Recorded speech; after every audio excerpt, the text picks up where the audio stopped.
Good morning to all.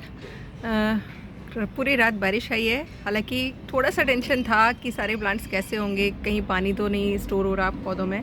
लेकिन चूँकि आप लोगों ने मेरा पॉट फिलिंग का स्टाइल देखा है, इतनी बारिशें इन पौधों ने झेल ली हैं कि किसी भी पॉट में पानी जमा नहीं होता है। इसलिए मैं एकदम टेंशन फ्री रहती हूँ। कितनी भी बारिश आ जाए पौधों में प्रॉब्लम नहीं होता है। कल जैसे ही बारिश स्टार्ट हुई, मैंने बहुत सारे फेसबुक पर वीडियोस देखे या उनके मैसेजेस देखे, लोगों की पोस्ट देखी कि वो अपने पौधों को उठा उठा के अंदर रख रहे हैं या फिर उनको ढक रहे हैं। जबकि मुझे लगता है कि कोई भी ऐसा पौधा नहीं है जिसे बारिश बिल्कुल पसंद ना हो। देखिए, थोड़ी बहुत बारिश तो सबको चाहिए होती है, क्योंकि आपको पता है बारिश के पानी में बिल्कुल फ्री का सोर्स है नाइट्रोजन का। आसमान में, मतलब जो भी हमारे एनवायरनमेंट में नाइट्रोजन है, उसको फिक्स करने का काम बारिश का पानी ही करता है। ये एक रिएक्शन होता है जब बिजली कड़कती है। कुछ साइंटिफिक है, वो मुझे ज़्यादा नहीं पता, बट हाँ इतना पता है कि जो भी बारिश का पानी आता है वो अपने साथ नाइट्रोजन को लेकर आता है और मिट्टी में फ़िक्स करता है। मिट्टी में कब फिक्स होती है? जब आपकी मिट्टी में कार्बन होता है।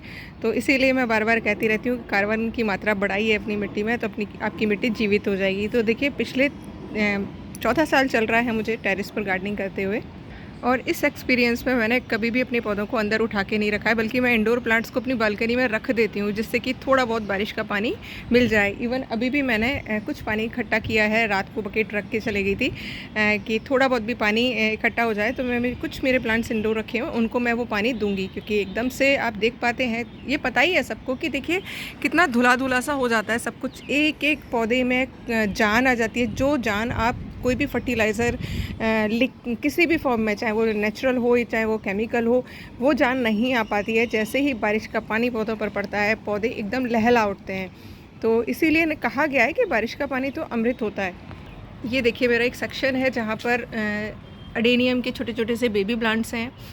कैक्टस आपको पता है मैं ज़्यादा नहीं रखती, सिर्फ मेरे पास 2 ही वैरायटीज़ हैं कैक्टस की, जो कि कांटे वाली हैं। मुझे डर लगता है इनको देखकर, तो वो भी देखिए यहीं रखी हुई हैं। बाकी ये जो सेक्शन है पूरा का पूरा, मैं 2 दिन मैंने इन पर काम किया, इनकी पिंचिंग की। ये वाला पूरा का पूरा सेक्शन मैंने कल सुबह किया था, क्योंकि कल दोपहर में था बारिश के आने का, तो सुबह में ही काम कर चुकी थी। इन सब की मैंने पिंचिंग कर दी थी, क्योंकि जेड की मेरे पास काफ़ी सारी बोनसाई हैं जिनकी शेप का आपको भी पता नहीं चलेगा, क्योंकि सब पास पास रखी हुई हैं। लेकिन नेचुरल तरीके से वो जिस शेप में जा रही हैं, उसी शेप में मैं उनको तैयार कर रही हूँ। और इनका एक स्टैंड प्रॉपर बना के शेयर करूँगी आपके साथ में, किस किस शेप में ये जा रही हैं। तो इनकी कल पिंचिंग की थी। सारे प्लांट्स पे अच्छा खासा बारिश का पानी गया है, छींटे गए हैं। कुछ पे छींटे गए हैं, कुछ पे बारिश का पानी गया, और जिन पे नहीं गया उस पर मैंने डाल दिया सुबह आकर, क्योंकि अभी बारिश रुकी हुई है और सारे पौधे बाहर ही हैं। मैं जो अब तक समझ पाई हूँ कि आपकी मिट्टी में अगर जीवन है, यानी कि बहुत सारे जीव हैं आपकी मिट्टी में, तो वो आपके बारिश के पानी से आपका कोई नुकसान नहीं होगा, बल्कि आपकी मिट्टी को वो इतना पोरस बना के रखते हैं कि बारिश पड़ती है, पॉट्स में पानी इकट्ठा होता ही नहीं है, वो सारा का सारा ड्रेन आउट हो जाता है। तो आपको अगेन मिट्टी बहुत अच्छी बनानी पड़ेगी, कार्बनिक जो पदार्थ होते हैं उनसे रिच बनानी पड़ेगी। मेरे वीडियोस हैं, बहुत सारे वीडियोस बना रखे हैं, क्योंकि मैं बोलती ही मिट्टी पर हूँ, ज़्यादा मुझे कुछ नहीं आता है। मेरा एक ही संदेश रहता है सब लोगों को कि मिट्टी अच्छी बना लो तो सब कुछ बहुत अच्छे से मैनेज होगा, क्योंकि सारा काम मिट्टी ही करती है।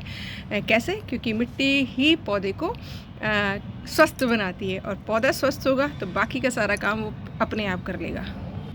और मैंने जो सीखा है पिछले इतने सालों में, वो यही सीखा है, इंडोर कोई प्लांट नहीं था। सारे के सारे जो पौधे हैं वो आसमान के, खुले आसमान के नीचे ही उगते हैं। हाँ, कुछ एरियाज़ के अकॉर्डिंग अलग अलग होते हैं, कुछ डेजर्टिक एरियाज़ के होते हैं, कुछ ठंडे प्रदेशों के होते हैं, कुछ गर्म प्रदेशों के होते हैं, कुछ रेनी फॉरेस्ट एरियाज़ के होते हैं। अब हमें ये देखना पड़ेगा कि हमने कौन सी तरीके के पौधे लगा रखे हैं, उसके अकॉर्डिंग हमें थोड़ा सा उनके साथ व्यवहार करना पड़ता है। लेकिन फिर भी एक चीज़ ज़रूर बोलना चाहूँगी कि अगर आपकी मिट्टी प्रॉपर बनी हुई है, वेल ड्रेन्ड है, और उसके अंदर जीवन है, पॉट्स में पानी बिल्कुल भी नहीं होल्ड हो रहा है, तो आपके पौधों को कुछ नहीं होगा। फिर भी अगर आप कंफ्यूज रहते हैं तो अपने पौधों को जैसे चाहें बचा सकते हैं। मैं सिर्फ आपको उतना ही बता सकती हूँ जितना मैं करती हूँ, क्योंकि मेरे पास ऐसा कोई भी स्पेस नहीं है जहाँ पर मैं पौधों को उठा कर रख सकूँ, और इतने सारे पौधों को उठा के रखना तो पॉसिबल नहीं है। तो मैं जब भी बारिश आती है वहीं रहने देती हूँ पौधों को। बस एक चीज़ का ध्यान रखती हूँ कि किसी भी पॉट में पानी होल्ड ना हो, और वो होता ही नहीं है क्योंकि पानी मिट्टी मेरी बहुत ही वेल ड्रेन रहती है। पॉट फिलिंग स्टाइल आपने मेरे देखे हैं किस तरीके से करती हूँ, तो कभी ऐसा प्रॉब्लम आया नहीं है। बाकी सब कुछ भगवान के भरोसे छोड़ती हूँ, प्रकृति अपने आप सब चीज़ मैनेज करती है। तो मैं तो आपको यही कहूँगी, थोड़ा सा बारिश का पानी इकट्ठा करिए और अपने इंडोर प्लांट्स में भी ज़रूर डालिए थोड़ा थोड़ा, क्योंकि ये बेस्ट सोर्स है नाइट्रोजन का। और पौधा आपका एक ही सूरत में ख़राब होगा अगर पानी होल्ड हो रहा होगा मिट्टी में। और फिर भी अगर आपको लगता है कि कुछ पौधे आपने ऐसे लगा रखे हैं जिनको बारिश ज़्यादा पसंद नहीं होती है, या जहाँ के वो पौधे हैं उन एरियाज़ में बारिश नहीं होती है, तो उस पौधे को आप थोड़ा सा सेफ जोन में रख सकते हैं। क्योंकि बाद में आप कहेंगे कि मैम आपने बोला था, हमने नहीं रखे और ख़राब हो गए, क्योंकि मुझे नहीं पता आपके यहाँ की मिट्टी कैसी है और आपने कौन से पौधे लगा रखे हैं। तो थोड़ा सा दिमाग लगाइएगा, उस हिसाब से अपने पौधों को सेफ़ रखिएगा। तो देखिए अभी तो प्रकृति बहुत खुश है, सारा पॉल्यूशन धुल चुका है, एकदम से फॉग जिसे हम कोहरा बोलते हैं वो ख़त्म हो चुका है, क्योंकि उसमें ज़्यादातर पॉल्यूशन होता है हमारे यहाँ तो। और मेरे यहाँ के प्लांट्स भी बहुत खुश हैं। तो बस देख लीजिएगा, जब लगातार बारिश हो तो घबराने की ज़रूरत है। बाकी मुझे नहीं लगता पौधों को कोई नुकसान होगा। फिर भी आप अपने हिसाब से देख लीजिएगा। मैंने सिर्फ अपने टेरेस का दिखा दिया है, मैं क्या करती हूँ कुछ नहीं करती, जो जहाँ रखा है वहीं रखा रहता है। बाकी सब भगवान मदद करते हैं और सब कुछ बहुत अच्छा होता है। तो आज करने वाली हूँ खूब सारी हार्वेस्टिंग, और अगर सब्जियों के ग्रो बैग तैयार नहीं किए हैं तो करना स्टार्ट कर दीजिए, क्योंकि फरवरी में आपने लगानी है बहुत सारी सब्जियाँ। Thank you for watching.